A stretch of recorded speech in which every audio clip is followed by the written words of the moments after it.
Hello everyone, welcome back to my channel. তো আপনারা কেমন আছেন? আমরা আলহামদুলিল্লাহ ভালো আছি। তো আজ জুমা মোবারক। তো বন্ধুরা, এটা ছিল আরও আগের ভিডিও, তো আজকে আপনাদের সাথে শেয়ার করলাম। তো এখন হয়তো বাজারে ইলিশ মাছ পাওয়াই কঠিন, এটা 2 দিন আগে কিনা হয়েছে। তো বন্ধুরা, মাছগুলোর অনেকটাই দাম ছিল।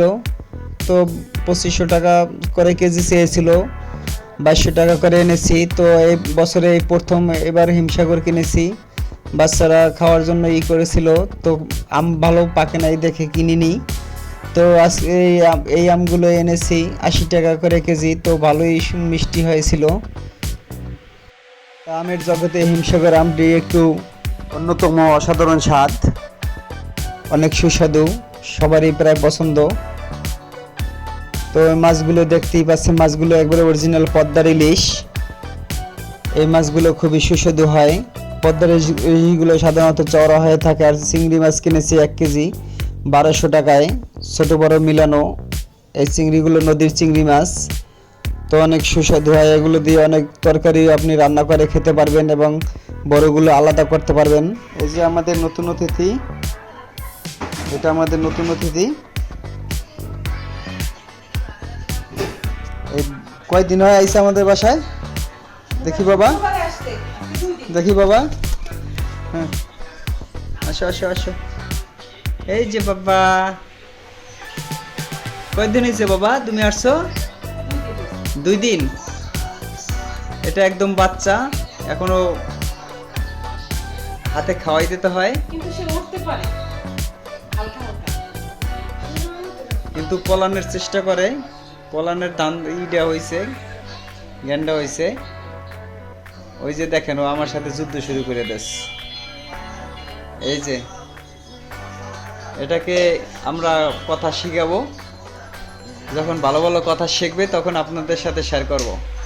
আমাদের এর আগেও একটা ছিল, কিন্তু আমরা ঈদের ভিতরে বাড়িতে যাওয়ায় ও বাসা ফাঁকা পেয়ে পালিয়ে গেছে। ও অনেক কথাই জানতো।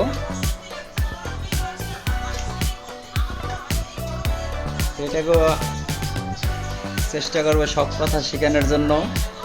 এই যে মিটু, এই মিটু, এই যে এই যে মিটু।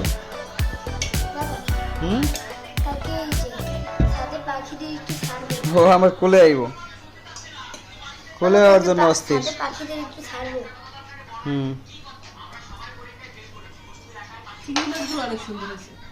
এটা আমাদের বাংলাদেশের পরিস্থিতি।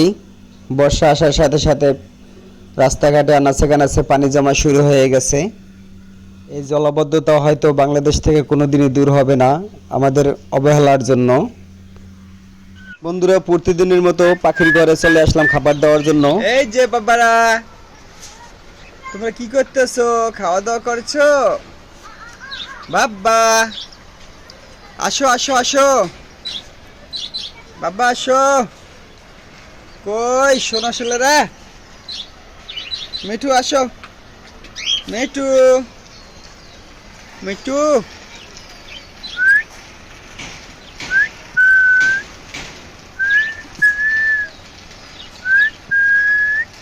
আসো আসো আসো, এই যে বাচ্চারা আসো।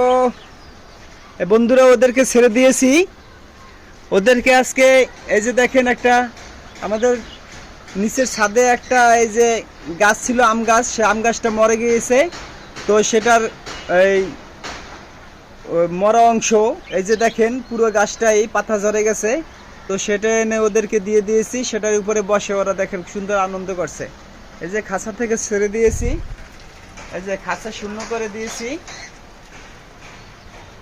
ওদেরকে খাঁচা থেকে ছেড়ে এই যে বাহিরে ছেড়ে দিয়েছি। এখন ওরা এখানে বসে খুব আরামেশ করছে। তো দেখেন বন্ধুরা, এই যে খুব খুব আনন্দ উপভোগ করতেছে। তো বন্ধুরা, ভালো লাগলে একটি লাইক দিয়ে দিবেন। এগুলো আমার সব পোষা পাখি। পাখিদের খাবার দিয়ে বাসায় চলে আসলাম। তো বাসায় এসে দেখি মুসাবির আম্মু আম ভর্তা বানাচ্ছে, তো ভালোই লাগলো। আম ভর্তা খাবো মজা করে। মুসাবির আম্মু আমটা সুন্দরভাবে, এটি কি বলে? গ্রেটার, গ্রেটার দিয়ে ঘষে নিছে, এটা দিয়ে ঘষলে অনেক মিহিন হয় এবং খেতেও মজা হয়। এই যে দেখছেন কত সুন্দর কাঁচা পাকা আম মিলানো, অল্প অল্প পেকেছে, খুব সুস্বাদু আম, অনেক টক। তো এটা আর লাগবে না, এটা দিয়ে এটা শুকনো মরিচ দিয়ে করবা, শুকনো মরিচ, কাসুন্দি, লবণ, রাঁধুনি কাসুন্দি লবণ দিয়ে খাবো আজকে। বিট লবণ টবণ দিয়ে করবো। এটা অনেক মজা হবে, আপনারা আমের সিজনে সবাই খেয়ে দেখবেন কত সুস্বাদু হয়। বন্ধুরা, এই ছিল আজকের মতো ব্লগ। ভালো লাগলে লাইক কমেন্ট শেয়ার করে দিবেন। ভালো থাকবেন সবাই, আল্লাহ হাফেজ।